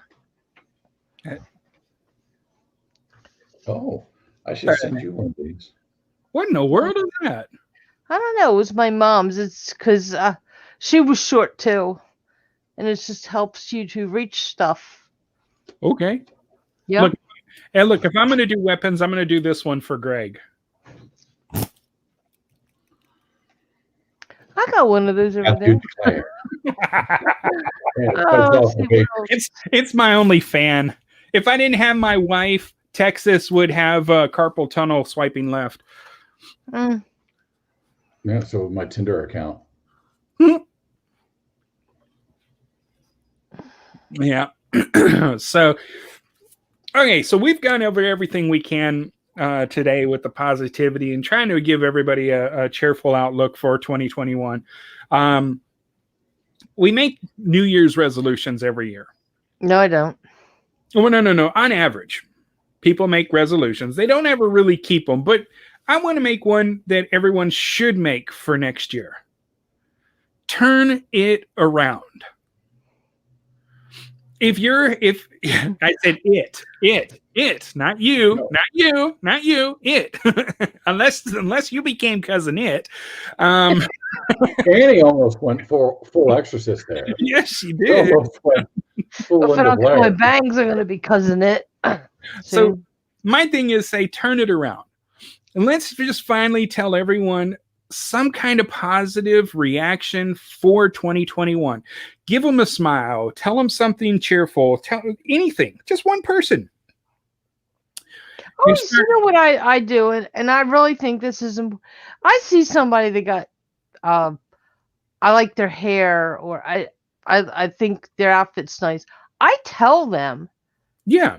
Except the one time I should never have done that. I was at the dentist office, and was getting a tooth extracted, and the dental assistant or whatever, I said, "My God, those are really nice earrings." She said, "Thank you," and then she takes them out and she gives them to me. Is that when you found your blackjack? No. I like those earrings. No. Are you reading out major parts of the story? She could have pulled her teeth out and said, "Huh? Oh, you got such a nice smile. Okay, That would have been cool. Oh, you beautiful eyes." Yeah. Oh my God. If you have somebody that does that, I'm impressed. Oh, this one guy I knew, and I can't remember his name. He was a friend of ours. Oh, that was on when we were on AOL Haunted House. His father had a glass eye, and he would love to go and take the glass eye when he was in a bar and put it in somebody's drink to freak them out. He would put a glass. You would know who he is. Oh my God, I gotta ask her. Yeah, because I'm sorry, if you pop a glass eye out and put it in somebody's drink, my first thing is money, and here you go. Yeah. But I just remembered he said that his father used to do that. That was pretty icky. Mm-hmm. Yeah. Well, I have a plan I would like to talk about. Okay. If I may. Yeah, definitely. If I may. Yeah. And I've been trying to do this for several years now, quite a long time. And it's a small movement. I really have only gotten one person to join my movement after several years, but that person's a nun, so that counts. That counts as at least double. Wait, you're going to remake The Sound of Music? That'd be cool too. I've been trying to do something major, but I know it takes some time. So if I could use your platform to spread my message and see if I can get anybody else to join, that'd be great. I think it's long overdue that we move New Year's. Oh, I know about this platform. I've told you before, and I'm still preaching it, still trying to push it. In fact, this year is the best year to ever do it. Move New Year's. Move it. It's incorrect. It is outlived any kind of usefulness it had. We don't need New Year's a week after Christmas. True. We already have our celebrations and our parties. December is jam-packed with all kinds of celebrations. We don't need to end it up with yet another reason just to party. Right. Move it out. I don't know about you people, and I know that we all live in different areas, but where I live and where I've lived for most of my life when I've traveled around, December 31st sucks. It is gray. It is cold. It is ugly. Happy New Year. I wake up, walk out my door on January 1st, equally ugly, cold, miserable. Well, they didn't want you. They didn't want you to know when it was over. Well, you know what? I want to keep this January because I want to get the hell out of 2020. And I have an answer for that. 3 weeks, guys. 3 weeks from today. I have an answer for that. Okay. So my plan has always been move New Year's to March 31st into April 1st. I want my New Year's when I go Happy New Year, the next day to be sunny and there's green grass and birds chirping and little animals fornicating everywhere. That Twitter signifies life. That's growth. That's happiness. It's a new year. That's what you want 3 more months of this crap. No. Come to Texas. That's every day. Okay. I'm just saying, if you're trying to encompass whatever. You're going to do that. If we were to actually, I know it's the Gregorian calendar that that's why I get to do it, because it's named after me. Yeah. Well, I don't know if they're going to listen to you on that, but why not change it to February 12th? Why? February is the worst damn month. February, they say February is a liar. Yeah, February is a liar. They say it's the shortest month. I have been through February's the last 90 days. Yeah, right. No, I think January is boring. August is boring. Well, February 12th is the Chinese New Year. But I say we need to celebrate it like they do. Then we really appreciate it. The Jewish culture, the Asian cultures are much older and wiser than we are. They don't do January 1st. They don't. They know better. Jason said, this one's for you, see if you like this one. He says he wants it October 1st, opening day of deer season. Not really Happy New Year if you're a deer. Yeah, but you're going to be happy when you got food on the table. I got like a grocery store right over there. Oh, I just learned how to cook my meat that I'm supposed to cook my meat. So yeah, not let it. No, move it to springtime. Here's some fun trivia, because some of the people who argue against it go, it's always been there, just leave it alone. It has not always been there. Did you know that New Year's used to be on a different day? And it wasn't until within like I'd say maybe 25 years of us becoming an actual nation, when we were still the colonies, and in Great Britain and in many other parts of the world. You know when New Year's was? When? March 25th. That's just a week away from what I want. It used to be, it's not even 250 years old that we've done this stupid thing. It's an old Roman thing that they came up with, and it screwed it up. And then Julius Caesar wanted it, and then 500 years later, one of the popes adjusted the calendar and came up with leap year. Once again, February is the liar. How many days February? 29, just this year. But then 4 years. You can't even make up your mind February. You don't even get over there. Who wants to start their year off with January, February, and March? Are you kidding me? No wonder we're all so miserable. Start off with April. It's happy. Then move into a few months of spring and then summer. It's happy. It's good times. It's whatever. Now, to help out my friend Annie, we got to get rid of 2020. We got to get rid of it. I have Do I I want to was add 3 telling more months? my daughter BC used to stand for before Christ. Now it's standing for before Corona. Yeah. Yeah, now it sounds for, It is because You got me this moving. whole year, it's It's been the pretty awful. most incredible poo-poo storm. Let me put it that way, because I don't want to say. So Well, poo-poo storm. we all know what that is. Yeah, it is. It's been that way. Here's my solution for this. There.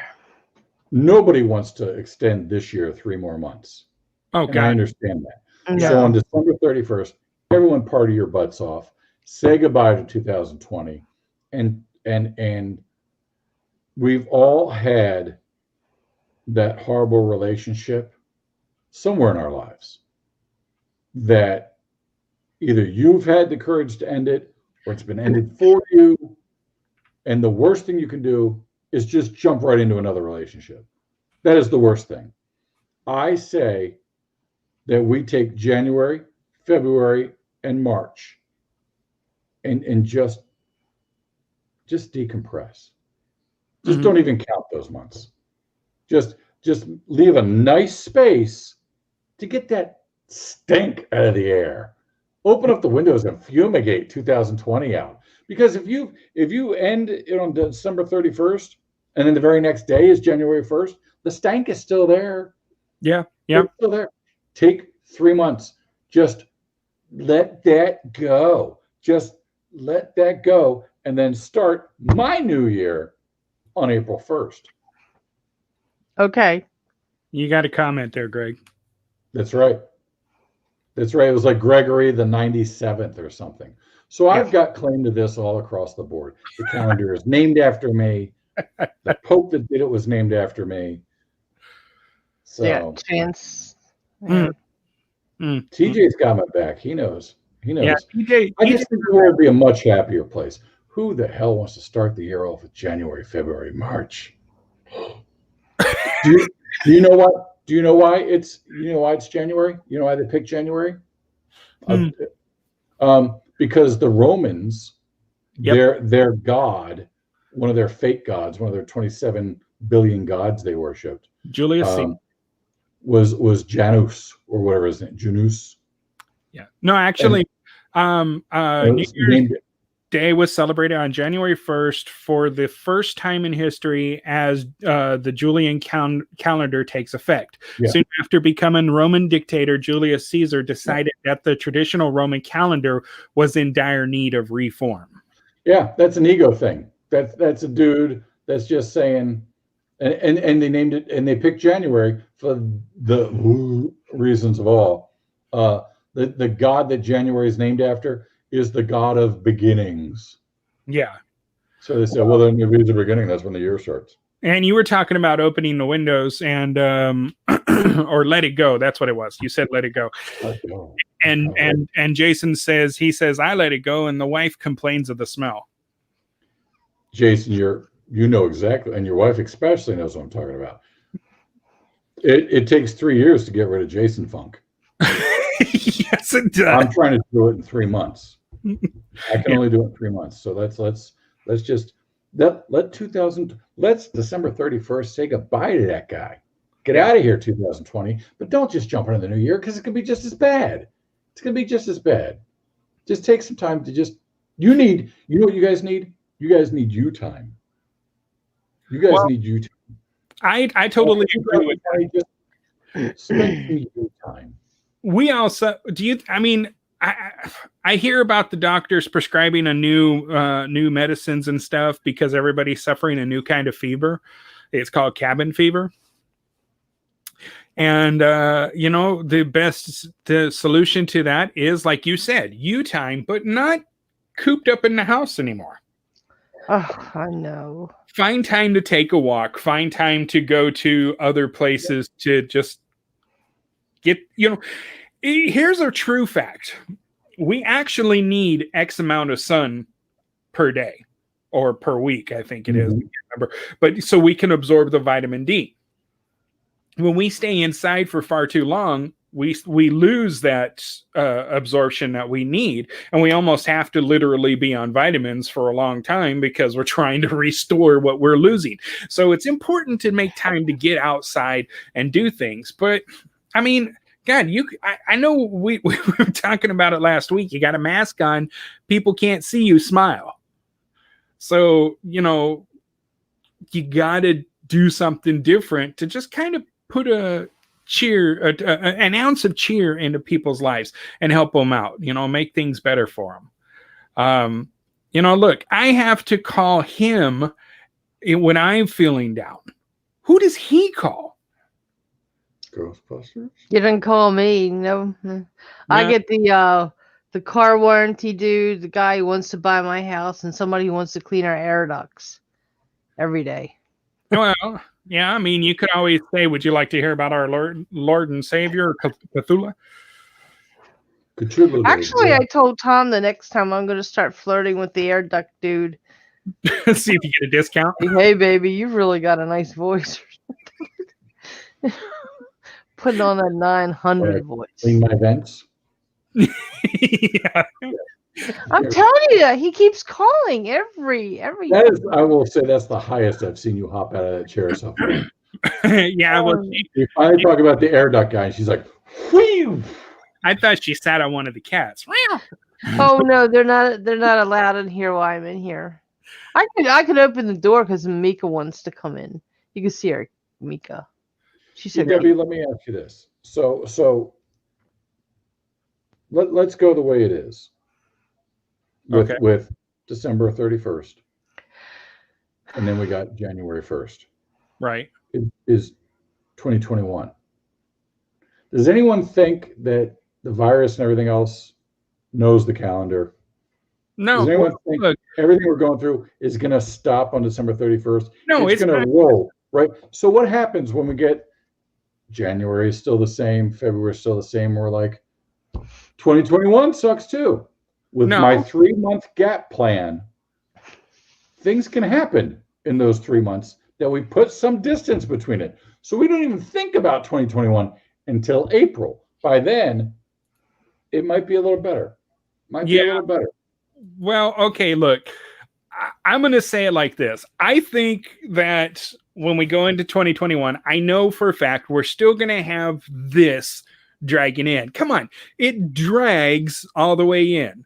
All the time, every year, the new year, woo, yay, we're all excited, and then everybody's mostly hungover the next day and say, I've got this remedy or this is our solution to getting a happy new year. No, that's your hangover cure, dude. Come on. So, you have all those, but then they start to realize, okay, it's a new year, but this stuff is still here. The problem with what a lot of people have today, okay, and I'm gonna state this. I want to state the obvious of this, and this is true because I counsel people, so I have to talk to them and listen to them. But let me tell you what, the number one thing that anyone ever has to do is they have to make a stand. They have to make a choice to change, to do things. If you don't, guess what? It's not going to change. So obviously we can't get rid of the virus, but do we have to stay cooped up? You can wear your mask when you go outside or your big protective bubble, whatever you got that keeps you safe, but taking the time to do things and and bring some kind of change into our lives is the most important thing. I was just telling my wife today that when we were active and doing stuff on a regular basis, we never really felt tired. We never really felt as much pain as we'd had been before, or even after. When we stopped and we got cooped up, everything started to be, oh, I'm aching, and and we're losing that energy. We're losing the things that help keep our bodies, really doing stuff.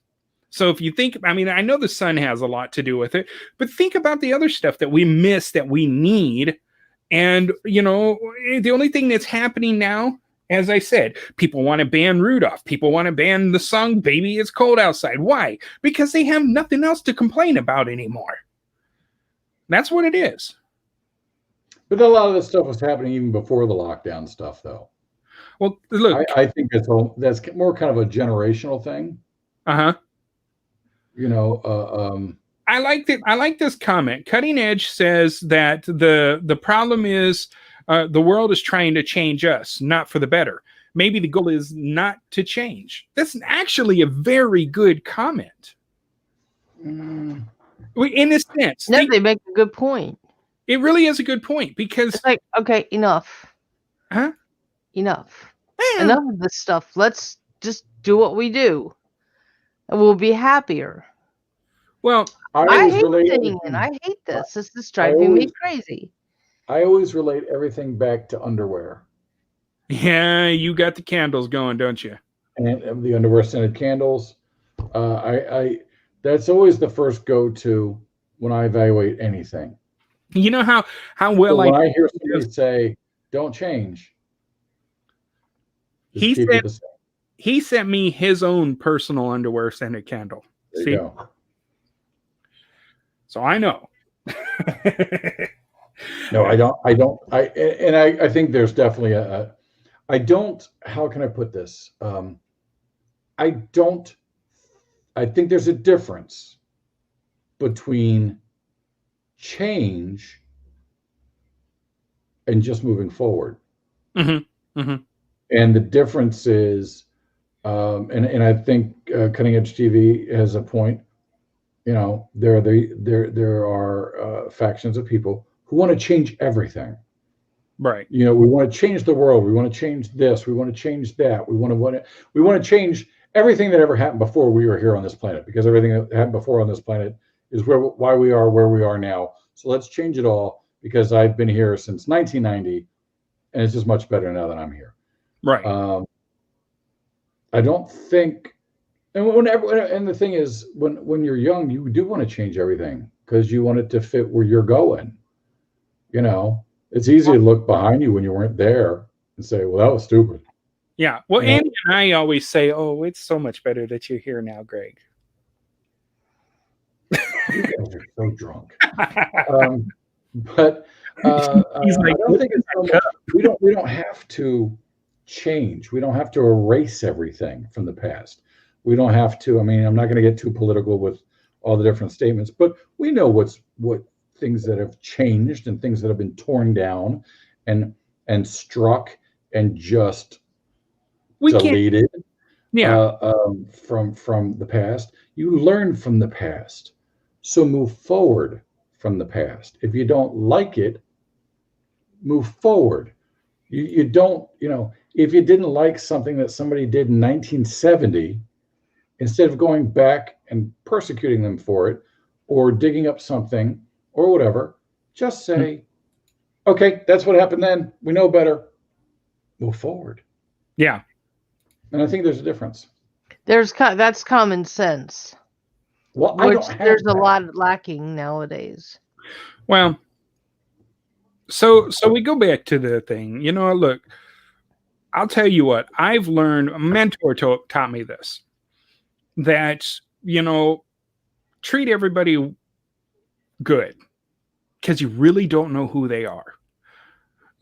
Like Greg, you and I, we do different things. We work with different people. We try to strive for certain goals. I keep certain things hidden because I know we both have projects that are behind the curtain. Pay no attention to the project behind the curtain. And that's because we don't want to spill the beans on those things. But that's a really good point. I like that.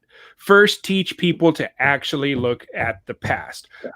A lot of the past is what we learned from. Exactly.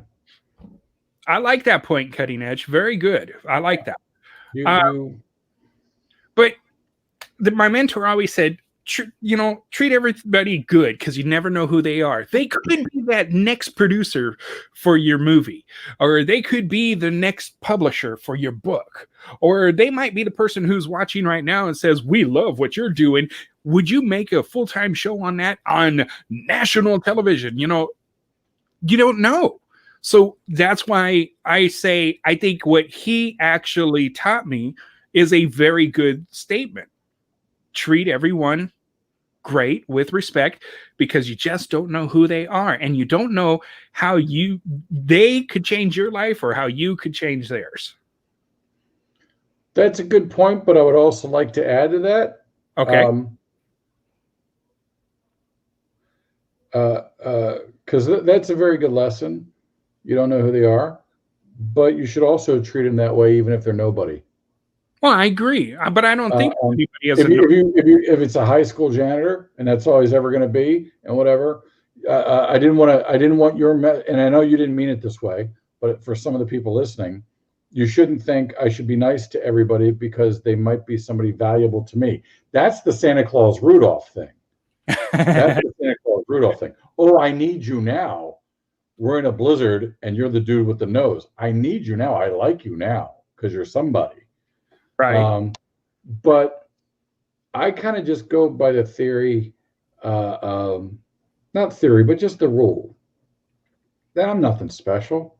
Mm-hmm. I'm nothing. I'm not above anybody. I'm not saying I'm below everybody. Don't walk all over me, because that's not cool either. But I'm not better than anybody, and I'm certainly no genius. The older I get, the less I know. I swear on that one. Right. I learn more and more. I learn more now than I did when I was younger. Thank you so much, Cutting Edge. I think if you go through, I don't feel superior to anybody in any way, because I may be superior in a certain area. Right. But you're going to kick my bahookie in 12 other things that I don't know how to do. So we all even out. Treat people good. Like I think you were saying was treating the janitor the same way you treat the CEO. Yeah. Because they're just as important. They're just as valuable. Everybody has value. The CEO is not going to help me out if someone clogged the crapper. Well, look. Who would he call? He'd call the janitor. I need that janitor. Believe me, there are days I'd rather have the janitor help me. I can agree with everything you're saying. And to me, I don't see anyone on a higher level or a lower level for a certain reason. Except for Burl Lives. Okay. Put Burl Lives up there, yeah. Lives. And then everybody else. Okay. Everybody. But, to me, a janitor has as much knowledge as anyone else. He might know, like, I'll give you an example. I know somebody who used to work in a hospital, and they learned how to get blood out of clothes. Okay. Now, I know that kind of is a disgusting thing to think about, but you know what? They know how to do those cleaning things, even though they don't work in the hospital anymore. And so they can offer that opportunity to those other individuals. Say, hey, don't get rid of the garment. You can do this and save it.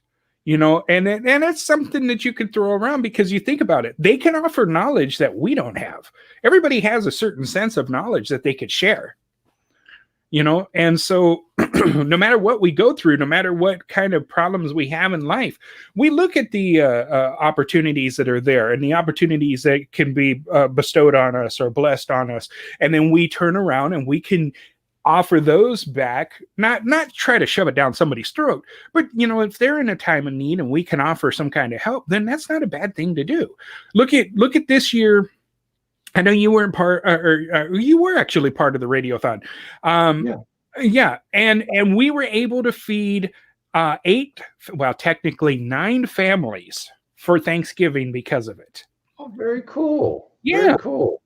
So if we could keep doing little things like that, one of them broke my heart because they told me that there was they had no food in the pantry and no food in the refrigerator. And so when we were giving them this, it broke my heart. It was like, this was an amazing thing to do.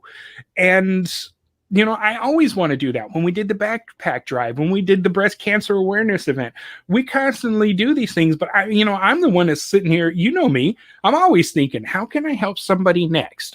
And that's the way it always is. And I think that, we don't always have to have shows on, dare I say, shows that make us look at views, but I don't know if that was the hint, if you caught that hint. Anyway, where we can sit back and complain about everything and, view certain other images or thoughts on other topics, or view how somebody might say, am I giving you the right hint yet or not? I'm trying I know to. what you're talking. I think I got it. You're trying to say you as in me, but No. you're saying it with a Swedish accent. View. Yeah, there you go. Yeah, Talking about view. yeah. Whoopee, you got it. What's wrong with you? Whoopee, you got it. So okay, I got it now. It's all okay. I feel the joy. Everybody's like, how do you know all those women? and know them well. Yeah, I mean, if those shows could be successful, nobody realizes how successful they could be if they just sit down and put their mind to something and try. We came up with the idea of the radio station to promote our shows, and then the idea hit me of the independent artist. And we started, a Swedish chef. Ooh, that would be fun. She said chef, not maid. That would be fun. No, I'm going to get slapped because she's still watching. Yeah, thank God you know that person who knows how to take blood out of clothes. Oh, yeah. Got a beating coming. She's You really got it coming. I'm going to walk into the room. She's going to say, he said, hit him. Here is the stick. Whack. Get that blood person on speed dial. But yeah, I do have to say, if you guys don't listen to the station, and you really should, TMV promotes nothing but some great independent artists from around the world. But we also have some great shows on the station, like the Funky Werepig, Pairanormal. And if you haven't noticed, on Sunday we have some awesome shows like Praise the Lord and Sunday Side Up. That helps start you on a wonderful Sunday morning, and some great inspiration right there. I mean, if you haven't ever listened to any of their shows, there's some awesome inspiration in those shows. And especially the Funky Werepig. Oh my gosh, man, that guy. This week he was talking to the Cougar of Comedy. Who's he going to talk to next week? Oh, that must be a rerun. I haven't talked to Jilly in a long time. Yeah, reruns. Yeah. Yeah, I messaged Jilly. We were supposed to have her here tonight, but unfortunately, she knew I was going to be on. I understand. Say no more. Say no more. She had to work. I'm not coming on the show if it's with you. Did you? I won't say his name. Yeah, the last thing I need is A&E or the Biography Channel to contact. I don't know if that guy's worked in years. I think we ruined his career forever. Oh. No, I mean, that's one of the things, other things we've talked about, and you know this, you still run the Funky Werepig here, and now with the new version on YouTube. One of the reasons I wanted to bring the Funky Werepig back was because everything's so divided, everything's so political, everything's so angry, everything is so, And on the Funky Werepig, we don't talk politics. We don't talk major issues. It is just like I said, the shorter ones during the month, but then our big bargain, our bashes, it's just an hour Right. of us being stupid. Right. Which It's an hour to get away from the 24/7 news, to stop looking at your phone, just scrolling through everything that makes you angry. We do comedy skits, we do laughter, we do monologues, we have really cool guests, we play music. Coming up, EW on our show, CeCe Bronson. oh, you got her. All right. Yeah, CeCe Bronson is a beautiful voice, incredible talent. Yes. You know, so we just have this stupid fun party, and you know, part of that reason is like what you do with the bigger picture of the TMV Cafe, just to get away from the madness, Yeah. just to get away from the anger and just the everyone's so on edge, and you say the wrong thing to somebody. Yeah. And it's just a mess. If you guys haven't gone to YouTube, go check out the Funky Werepig on YouTube.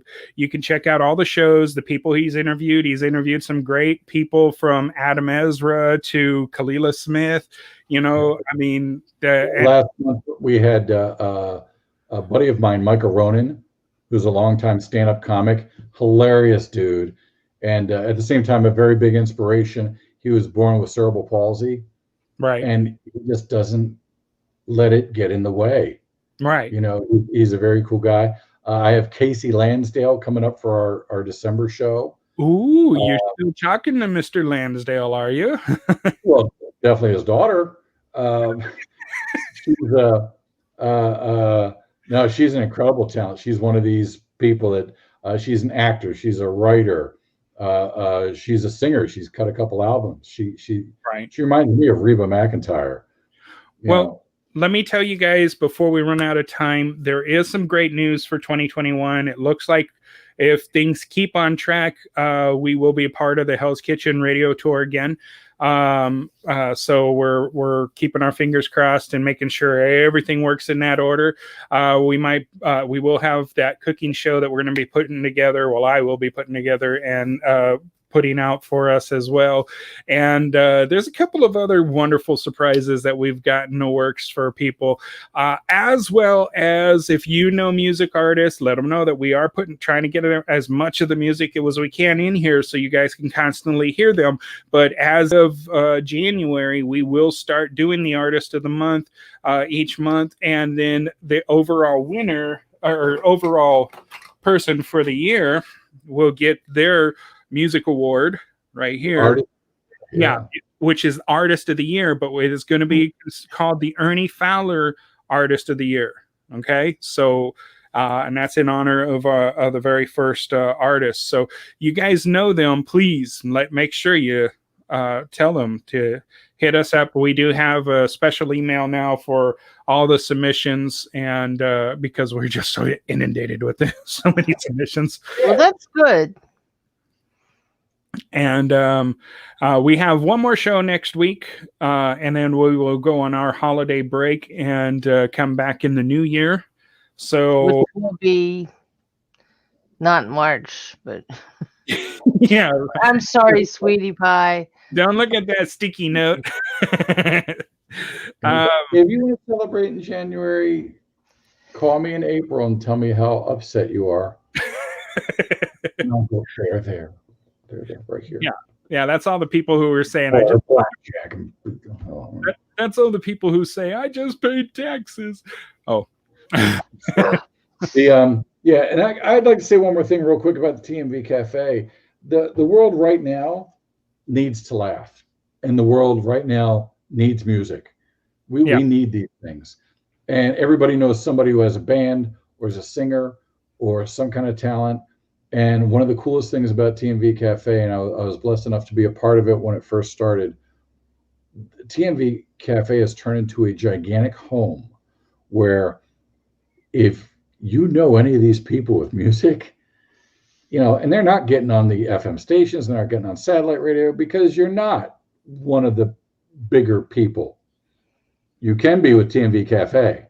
Right. You can be one of these people. I just had Alston Forrest, yes, on my show last month for my Thanksgiving show.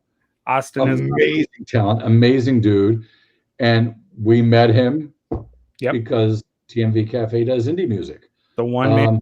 As good as anybody else you're going to hear on the radio. Anybody else you're going to buy a CD of? Do they still make CDs? But whatever, you know what I'm saying. Yeah. Download from iTunes. Get these people to TMV Cafe. It's one of the coolest meeting places you're ever going to find. And just let's keep the music going. And you want to talk about change and moving forward. Every new voice brings something so cool. Yep. So you can do that here. And I didn't mention scurvy once. No, not at all. Even though he heard it on CNN. I'm getting better.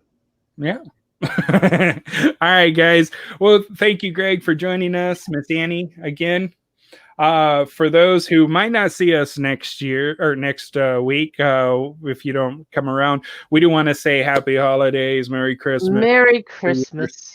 And Happy New Year. Yeah. Goodbye, 2020. Don't make it a year before we see you again. Wait. Yeah, something like that. It was on CNN. Anyway, we'll see y'all next time.